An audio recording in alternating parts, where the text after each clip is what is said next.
ஆண்டவராக இயேசு கிறிஸ்துவின் நாமத்தில் என் அன்பின் வாழ்த்துக்கள். இந்த நாளிலேயும் நம்முடைய தியானத்திற்கென்று நாம் தெரிந்து கொள்கிற வேத வசனம் சங்கீதங்களின் புஸ்தகம் 121:6. பகலிலே வெயிலாகிலும் இரவிலே நிலவாகிலும் உன்னை சேதப்படுத்துவதில்லை. பகலிலே வெயில், இரவிலே நிலவு உன்னை சேதப்படுத்துவதில்லை. ஏன் ஆண்டவர் பகலிலே வெயில் இரவிலே நிலவு என்று ஆண்டவர் சொல்லியிருக்கிறார்? 2 விதமான ஆபத்துக்களை குறித்து அங்கே சொல்லப்பட்டிருக்கிறது. 4 விதமான ஆபத்துகளும் அங்கே உண்டு. ஆனால் 2 விதமான ஆபத்துக்களை கர்த்தர் அங்கே வெளிப்படுத்தி இருக்கிறார். எப்படி என்றால், வெயிலில் போகும்பொழுது ஹீட் ஸ்ட்ரோக் என்று சொல்வார்கள். இரவில் நிலவில் அவர்கள் படுத்து உறங்கும் பொழுது கோல்டு ஸ்ட்ரோக் என்று சொல்வார்கள். 2 விதமான ஆபத்துக்கள். ஆனால் சங்கீதம் 91 சொல்லும் பொழுது, இரவில் உண்டாகும் பயங்கரம், பகலில் பறக்கும் அம்பு, இருளில் நடமாடும் கொள்ளை நோய், மத்தியானத்தில் பாழாக்கும் சங்காரம், இந்த 4 விதமான ஆபத்துகளை குறித்து அங்கே சொல்லப்பட்டிருக்கிறது. அதனால் ஆண்டவர் சொன்னார், பகலில் ஆகிலும் இரவில் ஆகிலும் உன்னை சேதப்படுத்தாதபடி பாதுகாப்பேன். இப்போ தேவனுடைய உத்தரவாதம் ஒன்று என்னன்னா, நீ எனக்குள்ளே இருந்தால், என்னை நம்பி இருந்தால், என் மேல் நம்பிக்கை வைத்திருந்தால், இரவில் நிலவும் பகலில் வெயிலும் உன்னை சேதப்படுத்தாது.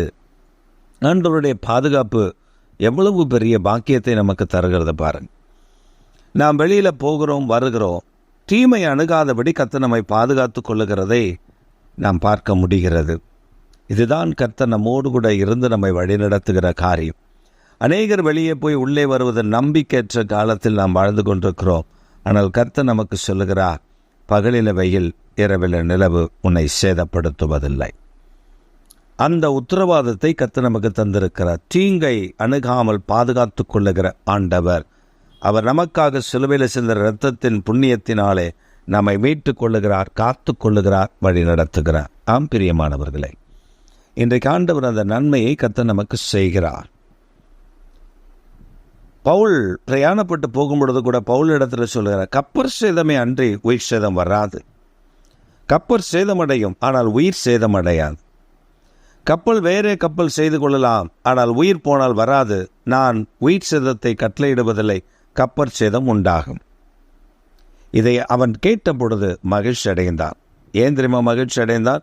ஏன் நிமித்தம் இத்தனை ஜீவன்களையும் கர்த்தர் பாதுகாக்கிறார்.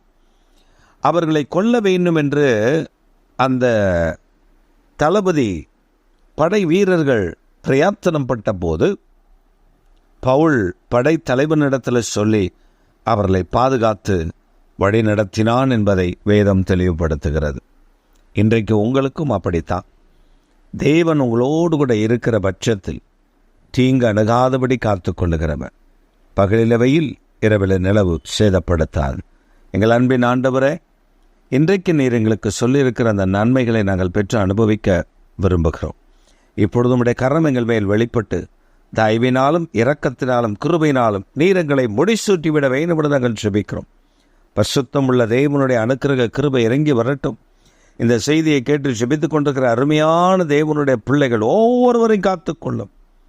பகலில் வெயில், இரவில் நிலவு சேதப்படுத்துவதில்லை சொல்லியிருக்கிற வாக்கு தத்தத்தின்படி ஒவ்வொரு பிள்ளைகள் மேலும் இயேசுவின் இரத்தம் இறங்கி வந்து பாதுகாத்துக் கொள்ளுகிற தயவுக்காக ஸ்தோத்திரம். கிருபை சூழ்ந்து கொள்ளட்டும். இயேசுவின் நாமத்தில் ஜெபிக்கிறோம் பிதாவே. ஆமென், ஆமென்.